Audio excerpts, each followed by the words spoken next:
2025-26 ఆర్థిక సంవత్సరానికి సంబంధించిన బడ్జెట్ని మన కేంద్ర ఆర్థిక శాఖ మంత్రి నిర్మలా సీతారామన్ 1 ఫిబ్రవరి 2025న ప్రవేశపెట్టడం జరిగింది. సో రాబోయే కాంపిటేటివ్ ఎగ్జామ్స్ని దృష్టిలో ఉంచుకొని ఈ బడ్జెట్కి సంబంధించిన ముఖ్యమైన అంశాలని మనం సింపుల్ లాంగ్వేజ్లో అర్థం చేసుకునే ప్రయత్నం చేద్దాం. ఇక్కడ డీటెయిల్స్లోకి వెళ్లే ముందు ఈ బడ్జెట్కి సంబంధించిన బేసిక్స్ ఒకసారి చూద్దాం. సో ఫస్ట్ థింగ్ ఏంటంటే వాట్ ఈజ్ బడ్జెట్? బడ్జెట్ అంటే ఏం లేదు, రాబోయే సంవత్సర కాలంలో మన ప్రభుత్వానికి వచ్చే ఆదాయాన్ని, అదేవిధంగా మన ప్రభుత్వం చేయబోయే ఖర్చుల్ని ఒక డాక్యుమెంట్ రూపంలో ప్రజెంట్ చేస్తే దాన్నే మనం బడ్జెట్ అని చెప్తాం. మరి ఎందుకు ఇలా ప్రజెంట్ చేయడం అంటే, మన భారత రాజ్యాంగం ప్రకారం మన ప్రభుత్వానికి వచ్చే ఆదాయం మొత్తాన్ని కన్సాలిడేటెడ్ ఫండ్ లేదా సంఘటిత నిధిలో జమ చేయడం జరుగుతుంది. ఈ నిధి తాలూకు కీ ఎవరి దగ్గర ఉంటుందంటే పార్లమెంట్ దగ్గర ఉంటుంది. సో ఈ నిధిలో మనీ వెయ్యాలన్నా తీయాలన్నా పార్లమెంట్ లేదా శాసనశాఖ యొక్క అప్రూవల్ ఉండాలి. సో ఇక్కడ ఈ అప్రూవల్ కోసమే మనం బడ్జెట్ ప్రవేశపెట్టడం జరుగుతుంది. సో బడ్జెట్ పరంగా రాజ్యాంగంలో మనం గుర్తుపెట్టుకోవాల్సిన ఆర్టికల్స్ ఏంటంటే ఆర్టికల్ 112 ఒకటి, ఆర్టికల్ 266 ఒకటి. ఈ ఆర్టికల్ 112 అనేది బడ్జెట్ గురించి చెప్తుంది, కానీ బడ్జెట్ అన్న వర్డ్ రాజ్యాంగంలో ఎక్కడా యూజ్ చేయలేదు. మరి బడ్జెట్ని ఏమని పిలిచారంటే యాన్యువల్ ఫైనాన్షియల్ స్టేట్మెంట్ లేదా వార్షిక ఆర్థిక నివేదిక అని పిలవడం జరిగింది. నెక్స్ట్ ఈ ఆర్టికల్ 266 అనేది కేంద్ర సంఘటిత నిధి లేదా కన్సాలిడేటెడ్ ఫండ్ గురించి, దానికి సంబంధించిన శాసనశాఖ యొక్క ఆమోదం గురించి చెప్తుంది. ఇక్కడ మనం గుర్తుపెట్టుకోవాల్సిన ఇంకొక ఇంపార్టెంట్ పాయింట్ ఏంటంటే కేంద్రం యొక్క సంఘటిత నిధిని గురించి చెప్పే ఆర్టికల్ 266. అదేవిధంగా రాష్ట్రాల యొక్క సంఘటిత నిధి గురించి చెప్పే ఆర్టికల్ ఏంటంటే ఆర్టికల్ 266(1). నెక్స్ట్ ఈ బడ్జెట్ని ప్రవేశపెట్టేది ఆర్థిక మంత్రి అని తెలుసు. మరి ఈ బడ్జెట్ని తయారు చేసేది ఎవరంటే ఈ ఫైనాన్స్ మినిస్ట్రీలోని డిపార్ట్మెంట్ ఆఫ్ ఎకనామిక్ అఫైర్స్కి సంబంధించిన బడ్జెట్ డివిజన్ తయారు చేస్తుంది. నెక్స్ట్ మన ఆర్థిక మంత్రి నిర్మలా సీతారామన్ ఇప్పటిదాకా 7 బడ్జెట్లు ప్రవేశపెట్టడం జరిగింది.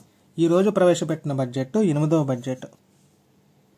ఇప్పటిదాకా ఎక్కువ సార్లు బడ్జెట్ ప్రవేశపెట్టిన మహిళ ఎవరంటే నిర్మలా సీతారామన్. మరి ఓవరాల్గా చూసుకుంటే ఇప్పటిదాకా హైయెస్ట్ బడ్జెట్ రికార్డ్ ఎవరి పేరు మీద ఉందంటే మొరార్జీ దేశాయ్ పేరు మీద ఉంది.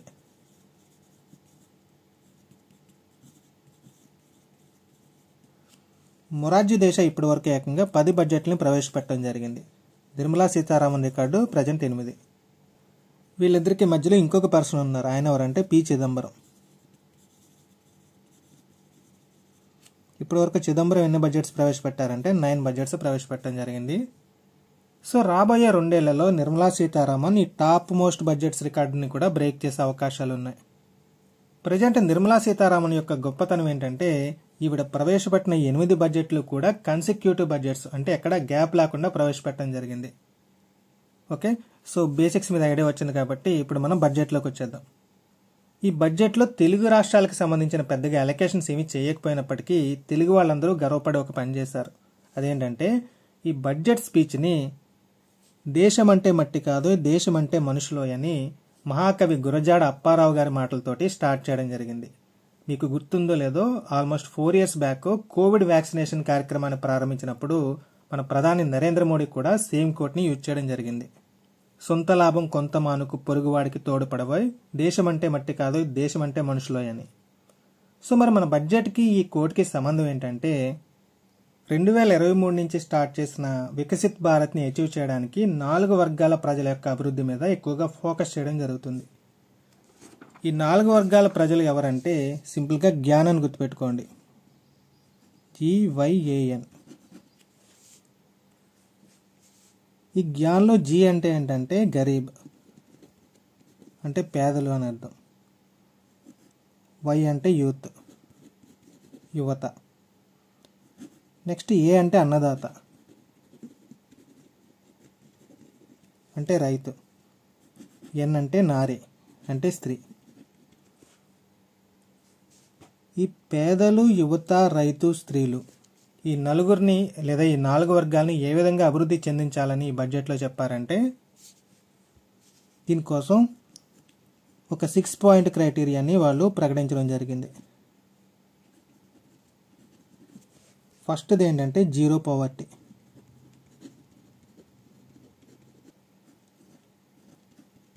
%100% గుడ్ క్వాలిటీ స్కూల్ ఎడ్యుకేషన్ని ప్రొవైడ్ చేయడం. Next third point high quality health కేర్ని ప్రొవైడ్ చేయడం. 4th point 100% skilled labour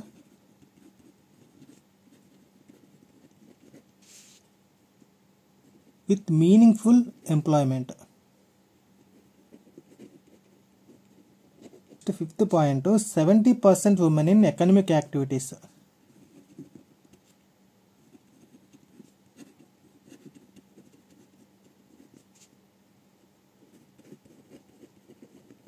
next 6th point ఏంటంటే farmer making our country food basket of the world.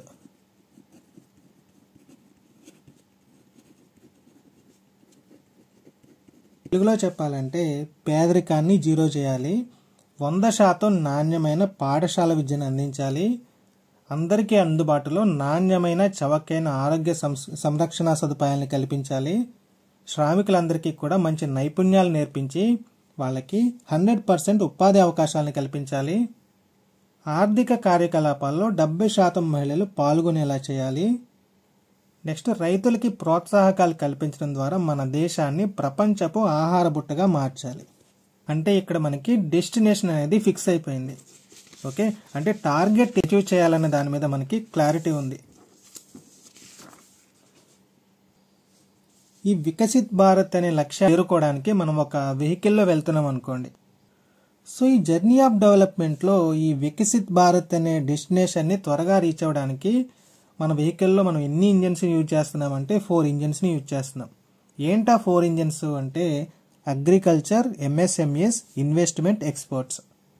తెలుగులో చెప్పాలంటే వ్యవసాయం ఒకటి, సూక్ష్మ చిన్న మధ్య తరహా పరిశ్రమలు, నెక్స్ట్ ఇన్వెస్ట్మెంట్ అంటే పెట్టుబడులు, ఫైనల్గా ఎక్స్పోర్ట్స్ అంటే ఎగుమతులు. సో ఇక్కడ మన వెహికల్లో ఇంజన్స్ స్ట్రాంగ్గా ఉంటే సరిపోదు కదా, మంచి ఫ్యూయల్ కూడా కావాలి. సో ఆ ఫ్యూయల్గా మనం దేన్ని తీసుకుంటున్నామంటే రిఫార్మ్స్ని తీసుకుంటున్నాం. రిఫార్మ్స్ ఆర్ నథింగ్ బట్ సంస్కరణలు. ఈ సంస్కరణలు ఏ రేంజ్లో చేశారంటే ఈ బడ్జెట్లో ఈ ఎంఎస్ఎంఈల యొక్క బేసిక్ డెఫినేషన్ కూడా మార్చడం జరిగింది. అలానే ఆదాయపు పన్నుకి సంబంధించిన స్లాబ్స్ని మార్చేశారు. 12 లక్షల వరకు మొత్తం ఆదాయానికి ఆదాయపు పన్ను చెల్లించాల్సిన నెసెసిటీ లేదని చెప్తున్నారు. వీటన్నింటి గురించి మనం నెక్స్ట్ బేస్లో డిస్కస్ చేస్తాం. సో నెక్స్ట్ మన వెహికల్ 4 ఇంజన్స్ ఉన్నాయి, అదేవిధంగా ఫ్యూయల్ కూడా మనం మంచిది యూజ్ చేస్తున్నాం. కాకపోతే మరి మన డెస్టినేషన్కి వెళ్ళాలంటే మనల్ని గైడ్ చేసే వాళ్ళు కూడా కావాలి కదా. సో ఇది ఇలా గైడ్ చేసేది ఎవరంటే గైడింగ్ స్పిరిట్. ఏంటా గైడింగ్ స్పిరిట్ అంటే ఇంక్లూజివిటీ. ఇక్కడ ఇంక్లూజివిటీ అంటే ఏంటంటే అన్ని వర్గాల వారికి సమాన అవకాశాలని వనరుల్ని కల్పించి అన్ని వర్గాల్ని కలుపుకొని పోవడం. సో దీన్ని సింగిల్ లైన్లో చెప్పాలంటే వ్యవసాయము, ఎంఎస్ఎంఈస్, పెట్టుబడులు, ఎగుమతులు ఈ 4 రంగాల్లోనూ సంస్కరణల్ని ప్రవేశపెడుతూ అన్ని వర్గాలకి సమాన అవకాశాలని వనరుల్ని కల్పిస్తూ మన టార్గెట్ అయిన ఈ వికసిత్ భారత్ లక్ష్యాన్ని చేరుకోవాలి. అందుకే ఈ సంవత్సరం బడ్జెట్కి థీమ్ ఏమని పెట్టారంటే సబ్కా వికాస్ అని పెట్టారు. తెలుగులో చెప్పాలంటే అందరికీ అభివృద్ధి అని చెప్పొచ్చు. ఈ థీమ్ మీద మనకి అవగాహన వస్తే ఈ బడ్జెట్కి సంబంధించి ఏ క్వశ్చన్ అయినా సరే మనం ఈజీగా ఆన్సర్ చేయొచ్చు. మన కంప్లీట్ బడ్జెట్ అంతా కూడా ఇప్పుడు నేను చెప్పిన ఈ స్టోరీ మీదే డిపెండ్ అయి ఉంటుంది. ఓకే, సో ఈ డీటెయిల్స్లోకి వెళ్ళే ముందు మన బడ్జెట్కి సంబంధించిన కొన్ని బేసిక్ నెంబర్స్ని చూద్దాం.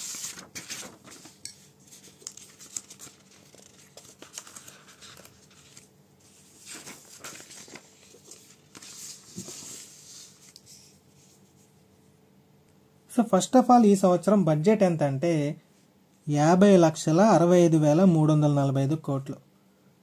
సింపుల్గా చెప్పాలంటే 50.6 లక్షల కోట్లు అని చెప్పొచ్చు. ఇక్కడ మనం గుర్తుపెట్టుకోవాల్సిన విషయం ఏంటంటే it's the first time that hour budget has reached 50 lakhs crores. అంటే ఇదే మొట్టమొదటిసారి 50 లక్షల క్రాస్ చేసి బడ్జెట్ని ప్రవేశపెట్టాం. ఫర్ ఎగ్జాంపుల్ తీసుకుంటే 2023-24 బడ్జెట్ ఎంతంటే దాదాపు 44 లక్షల కోట్లు. అదే 24-25 బడ్జెట్ తీసుకుంటే 48 లక్షల కోట్లు. సో ఈసారి బడ్జెట్ ఏకంగా 50 లక్షల కోట్లతో ప్రవేశపెట్టడం జరిగింది. Okay, so what is the total budget of this year అని అడిగాడు అనుకోండి, ఆన్సర్ ఏంటి 50.6 lakhs crores. మరి what is the total expenditure of this year అని అడిగాడు అనుకోండి, దానికి ఆన్సర్ ఏమవుతుందంటే అది కూడా 50.6 lakhs crores. అలానే what is the total income అని అడిగితే దానికి కూడా ఆన్సర్ ఏంటి 50.6 lakhs crores. సో ఇక్కడ మనం గుర్తుపెట్టుకోవాల్సిన విషయం ఏంటంటే in union budget total income equal to total expenditure equal to total budget, that is equal to 50.6 lakhs crores. Okay, so ఇది బడ్జెట్కి సంబంధించిన మెయిన్ నెంబర్ అని చెప్పుకోవచ్చు. మరి ఇక్కడ మనం గుర్తుపెట్టుకోవాల్సిన సెకండ్ ఇంపార్టెంట్ నెంబర్ ఏంటంటే క్యాపిటల్ ఎక్స్పెండిచర్, మూలధన వ్యయం. ఇక్కడ మూలధన వ్యయం అంటే ఏంటంటే ఆస్తుల కల్పన మీద పెట్టే ఖర్చు అని అర్థం. అంటే ఈ ఖర్చు పెట్టడం వల్ల ఫ్యూచర్లో మనకి ఉపయోగం ఉంటుంది. ఫర్ ఎగ్జాంపుల్ చెప్పాలంటే ఈ మెట్రోస్, డ్యామ్స్, హైవేస్, రైల్వేస్ ఇలాంటివి డెవలప్ చేయడానికి పెట్టే ఖర్చు అనమాట. సో ఈ సంవత్సరం క్యాపిటల్ ఎక్స్పెండిచర్ ఎంత అంటే 11,21,090 కోట్లు. సింపుల్గా దీన్ని ఎలా రాసుకోవచ్చు, 11.21 లక్షల కోట్ల కింద రాసుకోవచ్చు. ఇది second important number of the budget. మరి లాస్ట్ ఇయర్ క్యాపిటల్ ఎక్స్పెండిచర్ ఎంత అంటే 11.11 లక్షల కోట్లు. సో ఆల్మోస్ట్ లాస్ట్ ఇయర్కి ఈ ఇయర్కి క్యాపిటల్ ఎక్స్పెండిచర్లో పెద్దగా డిఫరెన్స్ ఏం లేదని చెప్పొచ్చు. ఓకే, సో లాస్ట్ ఇయర్ అయితే 11.11, ఈ సంవత్సరం అయితే 11.21. ఓకే, సో ఈ టోటల్ బడ్జెట్ వాల్యూ, నెక్స్ట్ ఈ క్యాపిటల్ ఎక్స్పెండిచర్, ఈ రెండు నెంబర్స్ మెయిన్ మనకి బడ్జెట్లో. ఇప్పుడు మిగతా నెంబర్స్ని కూడా ఒకసారి చూద్దాం. అసలు ఈ బడ్జెట్ని మనం 2 పార్ట్స్గా డివైడ్ చేయొచ్చు. ఏంటంటే అవి revenue budget, capital budget. First revenue budget గురించి చూద్దాం. ప్రతి సంవత్సరం క్రమం తప్పకుండా ప్రభుత్వానికి వచ్చే ఆదాయ వ్యయాల్ని ఈ రెవెన్యూ బడ్జెట్లో మెన్షన్ చేయడం జరుగుతుంది. సో ఈ రెవెన్యూ బడ్జెట్ని 2 పార్ట్స్గా డివైడ్ చేస్తాం. ఏంటంటే అవి రెవెన్యూ రిసిప్ట్స్, రెవెన్యూ ఎక్స్పెండిచర్. తెలుగులో చెప్పాలంటే రెవెన్యూ ఆదాయము, రెవెన్యూ వ్యయం. రెవెన్యూ ఆదాయం అంటే ఏంటంటే గవర్నమెంట్కి రెగ్యులర్గా వచ్చే ఆదాయం అని అర్థం.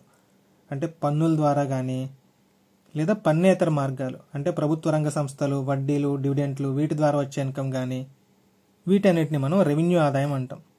మరి ఈ సంవత్సరం ఈ రెవెన్యూ ఆదాయం ఎంత ఉందంటే 34,20,409 కోట్లు. సో దీన్ని కూడా షార్ట్ అండ్ ఫామ్లో ఎలా రాసుకోవచ్చు అంటే 34.20 కోట్లుగా రాయొచ్చు.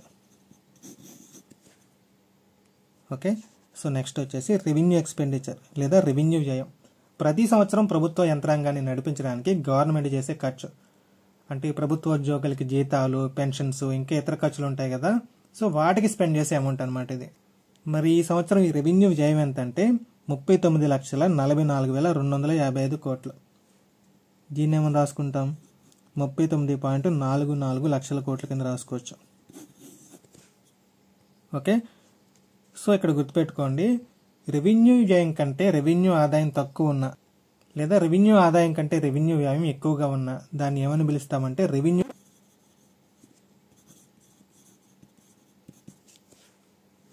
ఈ సంవత్సరం ఈ రెవెన్యూ డెఫిసిట్ టోటల్ జీడీపీలో 0.5% ఉందని ఎస్టిమేట్ చేయడం జరిగింది. Okay, so what is the revenue deficit this year అని అడిగినా, లేదంటే ఈ సంవత్సరం రెవెన్యూ లోటు ఎంత అని అడిగిన ఆన్సర్ ఏంటంటే 1.5% ఆఫ్ జీడీపీ. ఈ డెఫిసిట్ల గురించి డీటెయిల్గా మనం లాస్ట్లో డిస్కస్ చేసుకుంటాం. నెక్స్ట్ క్యాపిటల్ బడ్జెట్ లేదా మూలధన బడ్జెట్. సో ఇక్కడ కేంద్ర ప్రభుత్వానికి సంబంధించిన ఆస్తుల యొక్క ఆదాయ వ్యయాలని చెప్పే బడ్జెట్ని మనం ఏమని పిలుస్తామంటే క్యాపిటల్ బడ్జెట్ లేదా మూలధన బడ్జెట్ అని పిలుస్తాం. సో యాజ్ యూజువల్ ఇక్కడ కూడా 2 టైప్స్ ఉంటాయి. ఏంటవి, మూలధన ఆదాయం ఒకటి, మూలధన వ్యయం ఒకటి. అంటే ఇక్కడ గవర్నమెంట్ ఒక ల్యాండ్ కొందనుకోండి, సో ల్యాండ్ కొన్నప్పుడు మూలధనం మీద ఇన్వెస్ట్ చేస్తుంది, ఎందుకంటే ఆ ల్యాండ్ ద్వారా మనకి భవిష్యత్తులో ప్రాఫిట్ అనేది వస్తుంది కాబట్టి. సో దీన్ని ఏమని పిలుస్తామంటే మనం మూలధన వ్యయం అని పిలుస్తాం, ఎందుకంటే మూలధనం మీద ఖర్చు పెడుతుంది కాబట్టి. అదే గవర్నమెంట్ ఒక ల్యాండ్ని అమ్మేసింది అనుకోండి, అంటే ఒక ప్రభుత్వ భూమిని అమ్మేసింది అనుకోండి, దాని ద్వారా అంటే ఆ అమ్మకం ద్వారా కొంచెం ఆదాయం సమకూర్చుకుంటుంది కదా, సో అటువంటి ఆదాయాన్ని మనం ఏమని పిలుస్తామంటే మూలధన వసూళ్లు లేదా మూలధన ఆదాయం అంటాం. సో ఈ సంవత్సరం ఈ మూలధన ఆదాయం ఎంత అంటే 16,44,936 కోట్లు. దీన్ని సింపుల్గా 16.44 కోట్ల కింద రాసుకుందాం, లక్షల కోట్లు.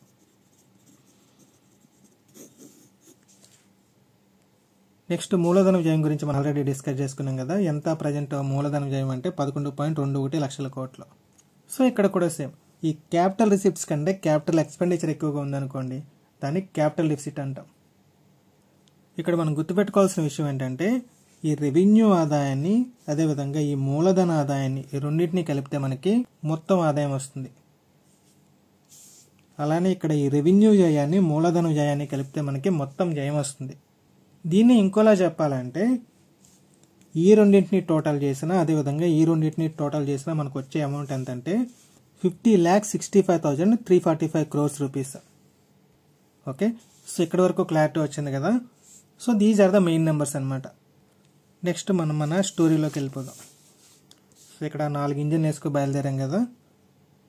ఏమేంటి ఆ ఇంజిన్స్ అని చెప్పుకున్నాం? అగ్రికల్చర్ ఒకటి, ఎంఎస్ఎంఈ ఒకటి, ఇన్వెస్ట్మెంట్ ఒకటి, ఎక్స్పోర్ట్స్.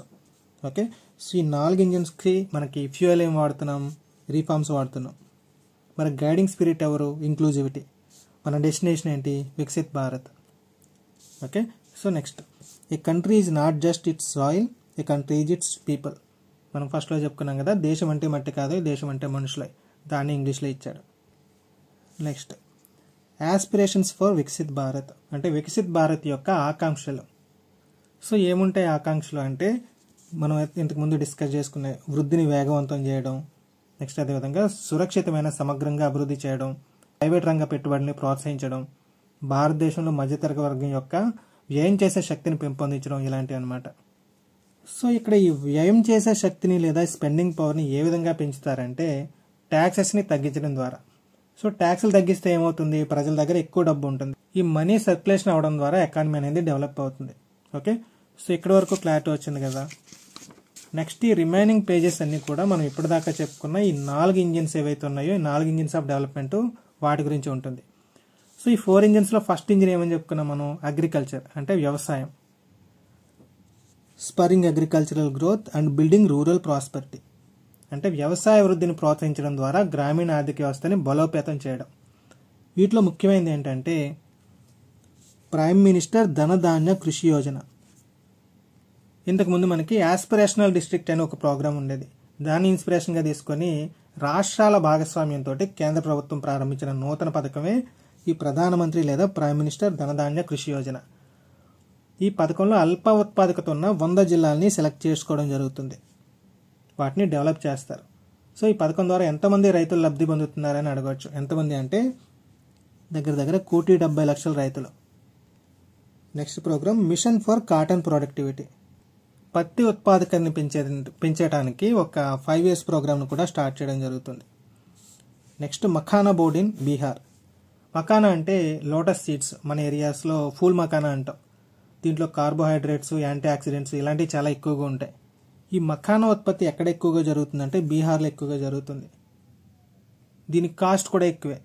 కాకపోతే ఈ కాస్ట్ వల్ల బీహార్లో రైతుల కంటే దళారులు ఎక్కువగా లాభపడుతున్నారు. ఎలా అంటే ఈ రైతుల దగ్గర తక్కువ రేటుకి దీనికి కొని వాళ్ళు బ్రాండింగ్ చేసుకుని మార్కెట్లో ఎక్కువ రేటుకి అమ్ముకుంటున్నారు.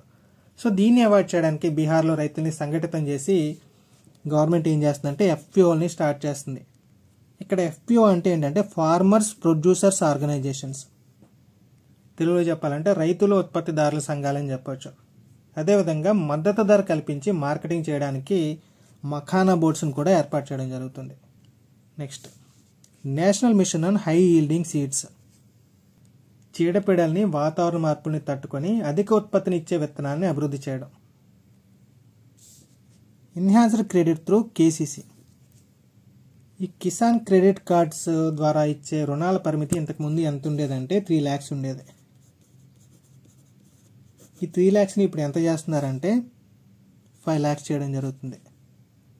సో ఈ విధంగా కేసీసీ క్రెడిట్ కార్డ్ పరిమితిని 5 lakhs చేయడం ద్వారా ఎంతమంది రైతులు లబ్ధి పొందుతున్నారంటే 7.7 crore, 7,07,00,000 మంది రైతులు, మత్స్యకారులు, అదేవిధంగా పాడి రైతులు లాభపడడం జరుగుతుంది. నెక్స్ట్ ఆత్మనిర్భరత ఇన్ పల్సెస్ అంటే పప్పు దినుసుల ఉత్పత్తిలో స్వయం సమృద్ధి సాధించడం. దీనికోసం ఒక 6 years మిషన్ని స్టార్ట్ చేయడం జరిగింది. ఏ పప్పు ధాన్యాల మీద ఫోకస్ చేస్తున్నారంటే తుర్దాలు, ఉరద్దాలు, masoor dal. Next India post as a catalyst for rural economy అంటే రూరల్ ఏరియాల ఆర్థిక అవసరాలను తీర్చడానికి ఇండియా పోస్ట్ని ఒక ఉత్ప్రేరకంగా వాడుకోవడం జరుగుతుంది. ఓకే, ఇది ఫస్ట్ ఇంజిన్ అగ్రికల్చర్కి సంబంధించిన డీటెయిల్స్. నెక్స్ట్ సెకండ్ ఇంజిన్ ఏం చెప్పుకున్నాం? MSMEs, micro small medium enterprises, సూక్ష్మ చిన్న మధ్య తరహా పరిశ్రమలు. మనం ఇంతకు ముందే చెప్పుకున్నట్టుగా ఈ ఎంఎస్ఎంఈస్కి సంబంధించిన క్లాసిఫికేషన్ క్రైటీరియాని కంప్లీట్గా చేంజ్ చేయడం జరిగింది. ఎలా చేంజ్ చేశారంటే ఇనీషియల్గా 1 కోటి ఇన్వెస్ట్మెంట్ తోటి 5 కోట్ల టర్న్ ఓవర్ తోటి ఉండే పరిశ్రమల్ని మనం ఏ పరిశ్రమలుగా కేటగిరైజ్ చేసేవాళ్ళం అంటే మైక్రో ఎంటర్ప్రైజెస్ అంటే సూక్ష్మ పరిశ్రమలుగా కేటగిరైజ్ చేయడం జరిగింది. అదేవిధంగా 10 కోట్ల ఇన్వెస్ట్మెంట్ తోటి 50 కోట్ల టర్న్ ఓవర్ తోటి ఉన్న పరిశ్రమల్ని చిన్న పరిశ్రమలు అనేవాళ్ళం. 50 కోట్ల ఇన్వెస్ట్మెంట్ తోటి 250 కోట్ల టర్న్ ఓవర్ తోటి ఉన్న పరిశ్రమల్ని మీడియం ఎంటర్ప్రైజెస్గా మనం కన్సిడర్ చేయడం జరిగేది. సో ఈ 1 కోటి ఇన్వెస్ట్మెంట్ని ప్రజెంట్ అంటే ఈ 2025 బడ్జెట్లో ఏం చేశారంటే 2.5 కోట్లుగా రివైజ్ చేయడం జరిగింది. Okay, so present micro enterprises definition ఏంటంటే 2.5 కోట్ల ఇన్వెస్ట్మెంట్ తోటి 10 కోట్ల టర్న్ ఓవర్ కలిగిన సంస్థలు అని అర్థం. ఓకే, సో నెక్స్ట్ మరి స్మాల్ ఎంటర్ప్రైజెస్ లేదా చిన్న పరిశ్రమల డెఫినేషన్ ఏంటంటే 25 కోట్ల ఇన్వెస్ట్మెంట్ తోటి 100 కోట్ల టర్న్ ఓవర్ కలిగిన సంస్థలు. మరి మధ్య తరహా పరిశ్రమలు అంటే 125 కోట్ల ఇన్వెస్ట్మెంట్ తోటి 500 కోట్ల టర్న్ ఓవర్ కలిగిన సంస్థలు. ఈ టేబుల్ జాగ్రత్తగా గుర్తుపెట్టుకోండి, దీని మీద క్వశ్చన్స్ పడే అవకాశాలు ఎక్కువ ఉన్నాయి. నెక్స్ట్ మనకి కిసాన్ క్రెడిట్ కార్డ్స్ ఏ విధంగా ఉన్నాయో అదేవిధంగా ఎంఎస్ఎంఈల కోసం కూడా క్రెడిట్ కార్డుని ప్రొవైడ్ చేయడం జరుగుతుంది. ఇక్కడ కండిషన్స్ ఏంటంటే ఉదయం పోర్టల్లో రిజిస్టర్ అయి ఉండాలి ఆ ఎంటర్ప్రైజ్ అనేది. ఈ క్రెడిట్ కార్డుకి సంబంధించిన అప్పర్ లిమిట్ ఎంత అంటే 5 lakhs. ఓకే, సో ఇటువంటి ఎన్ని క్రెడిట్ కార్డ్స్ని ఇష్యూ చేస్తున్నారంటే 1 yearలో 10 lakhs క్రెడిట్ కార్డ్స్. అదేవిధంగా మన గవర్నమెంట్ ఫస్ట్ టైం ఎంటర్ప్రెన్యూర్స్కి అంటే కొత్తగా బిజినెస్ స్టార్ట్ చేసే వాళ్ళ కోసం ఒక కొత్త స్కీమ్ని లాంచ్ చేయడం జరుగుతుంది. ఈ స్కీమ్ ద్వారా ఎవరు లబ్ధి పొందుతారంటే women, scheduled castes and scheduled tribes. ఇలానే ఇతర లేబర్ ఇంటెన్సివ్ సెక్టర్స్ అంటే ఫర్ ఎగ్జాంపుల్ చెప్పాలంటే ఈ ఫుట్వేర్ అండ్ లెదర్ సెక్టార్స్కి, టాయ్ సెక్టార్స్కి, అదేవిధంగా ఫుడ్ ప్రాసెసింగ్ సెక్టార్స్కి కూడా ప్రోత్సాహకాలు కల్పించడానికి మన గవర్నమెంట్ ప్లాన్ చేస్తుంది.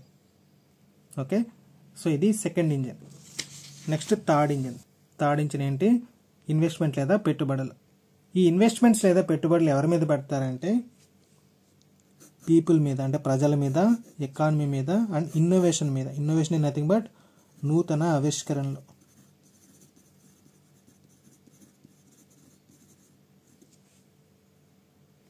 సో ఈ కింద ఇచ్చిన అన్ని ఈ కేటగిరీలో లాంచ్ చేసే schemes Saksham Anganwadi and Poshan 2.0, IITs కెపాసిటీని విస్తరించడం, అన్ని జిల్లా ఆసుపత్రుల్లోనూ కూడా డే కేర్ సెంటర్స్ని ఏర్పాటు చేయడం. నెక్స్ట్ వన్ భారతీయ భాషా పుస్తక్ స్కీమ్. ఈ స్కీమ్ ద్వారా భారతీయ భాషలన్నింటిలోనూ కూడా స్కూలు పుస్తకాలని డిజిటల్ ఫార్మాట్లో అందించడం జరుగుతుంది. Atal tinkering labs, artificial intelligence centres ఇలాంటివన్నీ ఎస్టాబ్లిష్ చేయడం. Next PM research fellowship. So దీని ద్వారా ఇండియన్ ఇన్స్టిట్యూట్ ఆఫ్ టెక్నాలజీ కానీ లేదంటే ఇండియన్ ఇన్స్టిట్యూట్ ఆఫ్ సైన్సెస్లో కానీ దాదాపు 10,000 ఫెలోషిప్స్ని ప్రొవైడ్ చేయడం. అలానే పోషకాహార భద్రత కోసం జీన్ బ్యాంక్ని ఎస్టాబ్లిష్ చేయడం. నెక్స్ట్ జ్ఞాన్ భారతం మిషన్ అంటే పురాతన తాళపత్ర గ్రంథాలు ఏవైతే ఉంటాయో వాటిని డిజిటలైజ్ చేసి ఒక లైబ్రరీ లాంటి దాన్ని ఏర్పాటు చేయడం. Next research development and innovation అంటే పరిశోధన, అభివృద్ధి, నూతన ఆవిష్కరణలు.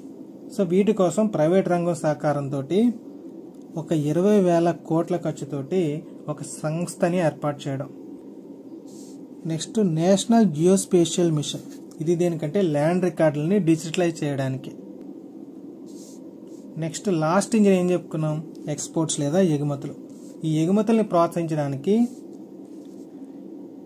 ఎక్స్పోర్ట్ ప్రమోషన్ మిషన్ని, భారత్ ట్రేడ్.netని, గ్లోబల్ కెపాసిటీ సెంటర్స్ని, ఎయిర్ కార్గోలో గిడ్డంగుల సదుపాయాన్ని కల్పించడం ఇలాంటి చర్యలన్నీ కూడా చేపట్టడానికి మన గవర్నమెంట్ డెసిషన్స్ తీసుకోవడం జరుగుతుంది. ఓకే, సో ఈ 4 ఇంజిన్స్ తర్వాత మనం గుర్తుపెట్టుకోవాల్సింది ఏంటంటే ట్యాక్స్ రిఫార్మ్స్.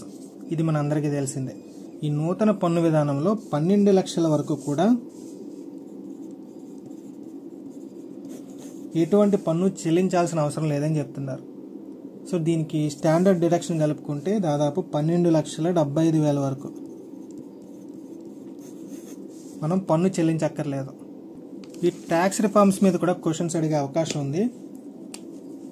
సో ఇదేమి బైహార్ట్ చేయక్కర్లేదు, జస్ట్ ఒక బేసిక్ ఐడియా కోసం గుర్తుపెట్టుకోండి. ఇనీషియల్గా అంటే 2005 సంవత్సరంలో ట్యాక్స్ రిబేట్ ఎంత ఉండేదంటే 1 lakh వరకు ఉండేది. ఇది 2012 ఆ టైంకి ఎంతవరకు వచ్చిందంటే 2 lakhsకి వచ్చింది.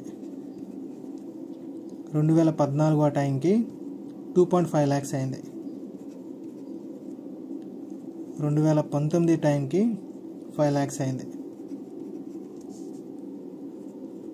2023 నాటికి 7 lakhs చేశారు. సో ఈ సంవత్సరం బడ్జెట్లో 8 or 9 lakhs చేస్తారనుకున్నారు, కానీ ఏకంగా 12 lakhs చేయడం జరిగింది దీన్ని. సో నెక్స్ట్ ఇంపార్టెంట్ టాపిక్ ఏంటంటే ఆదాయ వ్యయాల్లో ఏ రంగం వాటా ఎంత ఉందని చెప్పి. మన టోటల్ బడ్జెట్ 50 లక్షల కోట్లు అని చెప్పుకున్నాం కదా. అంటే ఇక్కడ మనకు వచ్చే ఆదాయం 50 లక్షల కోట్లు, అదేవిధంగా మనం పెట్టే వ్యయం కూడా 50 లక్షల కోట్లు. ఈ 50 లక్షల కోట్లని ఒక రూపాయిగా కన్సిడర్ చేసాం అనుకోండి. సో ఈ రూపాయికి సంబంధించి ఏ మార్గాల ద్వారా ఎన్ని పైసలు వస్తున్నాయో ఒకసారి చూడండి. బారోయింగ్ అండ్ అదర్ లయబిలిటీస్ ద్వారా 24 పైసే వస్తుంది. నెక్స్ట్ ఇన్కమ్ ట్యాక్స్ ద్వారా 22 పైసే వస్తుంది. జిఎస్టీ ద్వారా 18 పైసే వస్తుంది.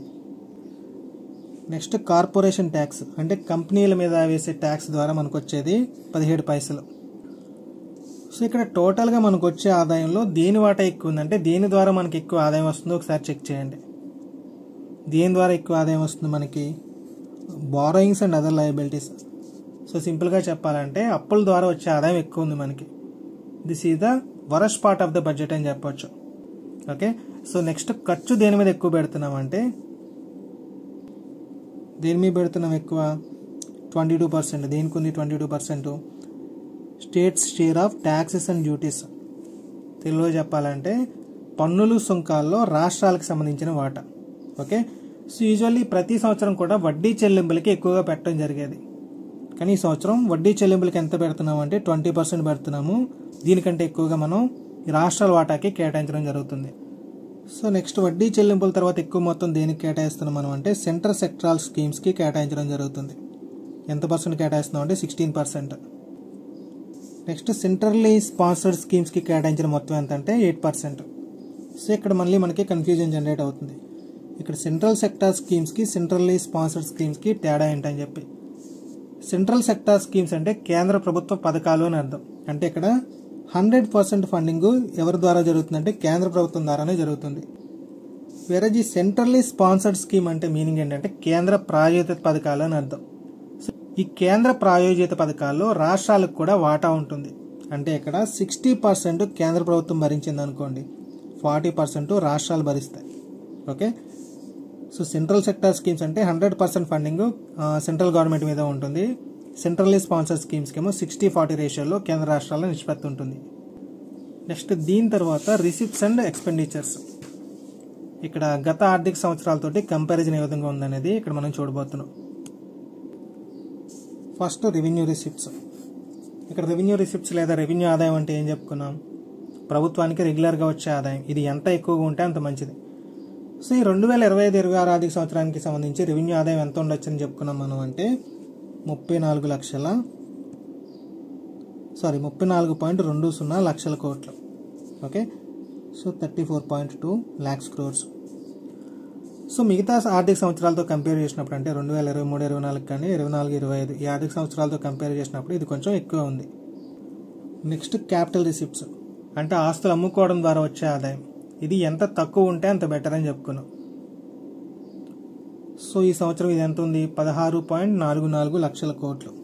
ఓకే, సో లాస్ట్ ఇయర్తో కంపేర్ చేస్తే కొంచెం ఎక్కువ ఉంది, కానీ మనకి తక్కువ ఉంటే బెటర్ అనమాట. ఓకే, సో మళ్ళీ గుర్తుపెట్టుకోండి, రెవెన్యూ రిసిప్ట్స్ అంటే రెవెన్యూ ఆదాయం ఎక్కువ ఉంటే బెటర్, ఎందుకంటే ఇది మనకి బయట సోర్సెస్ ద్వారా వచ్చే ఆదాయం కాబట్టి. అదే క్యాపిటల్ రిసిప్ట్స్ ద్వారా వచ్చే ఆదాయం తక్కువ ఉంటే బెటర్, ఎందుకంటే ఇది మన ఆస్తుల అమ్మకం ద్వారా మనం సమకూర్చుకునే ఆదాయం కాబట్టి. Next expenditure. Effective capital expenditure infrastructure మీద, ఆస్తుల కల్పన మీద చేసే వ్యయం. ఇది ఎంత ఎక్కువ ఉంటే అంత బెటర్. ఇక్కడ జాగ్రత్తగా చూడండి, మనం క్యాపిటల్ ఎక్స్పెండిచర్ అనట్లేదు, ఎఫెక్టివ్ అని వర్డ్ యూజ్ చేస్తున్నాం. సో ఇక్కడ ఎఫెక్టివ్ క్యాపిటల్ ఎక్స్పెండిచర్ అంటే మీనింగ్ ఏంటంటే మనకు వచ్చిన యాక్చువల్ క్యాపిటల్ ఎక్స్పెండిచర్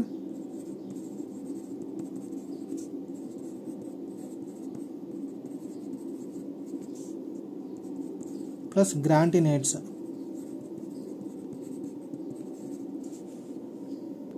అంటే ఫర్ ఎగ్జాంపుల్ కేంద్ర ప్రభుత్వం రాష్ట్ర ప్రభుత్వాలకి గ్రాంట్స్ ఇస్తుంది కదా, అటువంటివి అనమాట. ఓకే, సో ఇక్కడ ఎఫెక్టివ్ క్యాపిటల్ ఎక్స్పెండిచర్ ఎంత ఉందంటే 15.5 లక్షల కోట్లు ఉంది. మరి మనకి యాక్చువల్గా ఈ క్యాపిటల్ ఎక్స్పెండిచర్ ఎంత ఉందని చెప్పుకున్న ఈ సంవత్సరం అంటే 11.21 లక్షల కోట్లు. ఓకే, సో ఈ డిఫరెన్స్ గుర్తుపెట్టుకోండి. నెక్స్ట్ వచ్చేసి రెవెన్యూ ఎక్స్పెండిచర్. ఈ రెవెన్యూ ఎక్స్పెండిచర్ అంటే ఏం లేదు, పరిపాలన సక్రమంగా జరగడానికి ప్రభుత్వం చేసే ఖర్చు, అంటే రోజువారీ ఖర్చు అనమాట. ఇది ఎంత తక్కువ ఉంటే అంత బెటర్, బట్ బాగా పెరిగిపోతుంది. ప్రస్తుత ఆర్థిక సంవత్సరంలో రెవెన్యూ ఎక్స్పెండిచర్ ఎంత అని చెప్పుకున్నాం, 39.44 కోట్లు.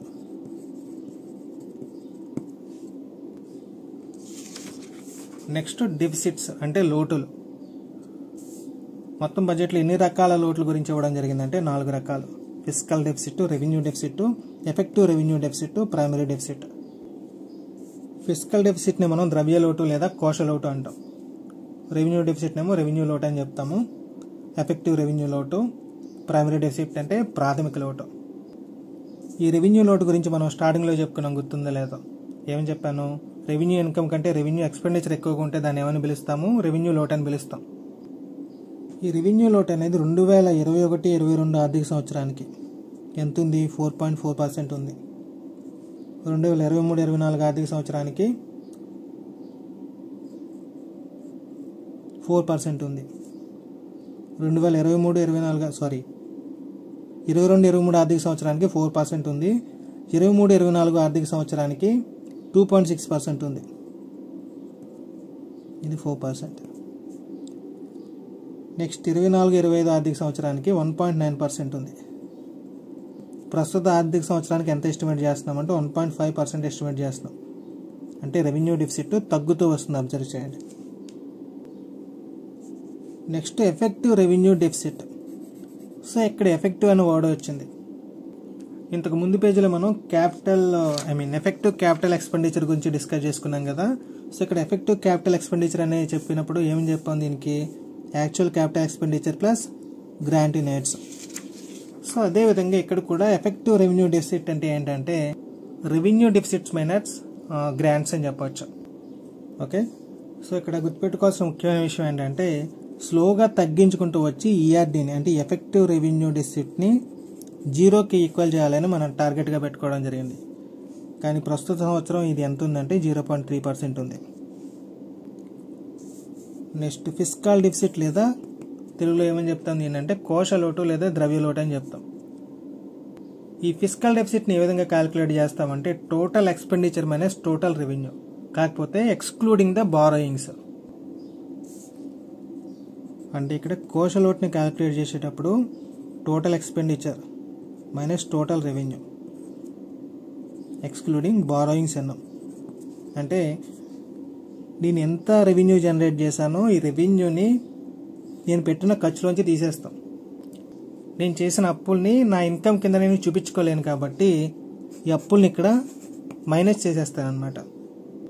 సో దీన్ని సింపుల్గా చెప్పాలంటే అప్పుల్ని మినహాయించి రెవెన్యూని ఎక్స్పెండిచర్లోంచి తీసేస్తే వచ్చే లోటు ఏంటంటే ఎఫ్డి లేదా ఫిస్కల్ డెఫిసిట్. ఈ ఫిస్కల్ డెఫిసిట్ అనేది 2021-22 ఆర్థిక సంవత్సరాల్లో 6.7% ఉండేది టోటల్ జీడిపిలో. తర్వాత 22-23 ఆర్థిక సంవత్సరానికి 6.4%కి వచ్చింది. 23-24లో 5.6%, 24-25లో 4.8%. సో ప్రస్తుత ఆర్థిక సంవత్సరం ఎంతగా ప్రొజెక్ట్ చేస్తున్నామంటే 4.4%గా ప్రొజెక్ట్ చేయడం జరుగుతుంది. ఓకే, సో 25-26 ఆర్థిక సంవత్సరంలో ఫిస్కల్ డెఫిసిట్ ఎంత ఉండొచ్చు, 4.4% of the total GDP. Revenue deficit ఎంత ఉండొచ్చు అంటే 1.5% of the total GDP. Effective revenue deficit ఏమో 0.3% of the total GDP. Primary deficit ఏమో 0.8% of the total GDP. Okay, next వచ్చేసి కేంద్ర ప్రభుత్వానికి ట్యాక్స్ ద్వారా వచ్చే ఇన్కమ్. ఇది కూడా ఎవ్రీ ఇయర్ స్లోగా పెరుగుతూనే వస్తుంది. Total transfers to states and UTs అంటే రాష్ట్ర ప్రభుత్వాలకి కేంద్ర పాలిత ప్రాంతాలకి కేంద్ర ప్రభుత్వం చేసే బదిలీలు, ఇవి కూడా ఇయర్ బై ఇయర్ పెరుగుతూనే వస్తున్నాయి. ఫైనల్గా sector wise allocation, expenditure of major items. So అన్ని రంగాల కంటే ఏ రంగానికి ఎక్కువ కేటాయింపులు జరిగాయంటే డిఫెన్స్ అంటే రక్షణ రంగానికి. ఎంత మొత్తం కేటాయించాం రక్షణ రంగానికి బడ్జెట్లో అంటే 4,91,732. ఓకే, సో అత్యధిక మొత్తం అని చెప్పొచ్చు. సో ఆబ్వియస్లీ ఇది తప్పదు, ఎందుకంటే మన నైబర్స్ అంతా గొప్ప వాళ్ళు ఉన్నారు కాబట్టి మనకి.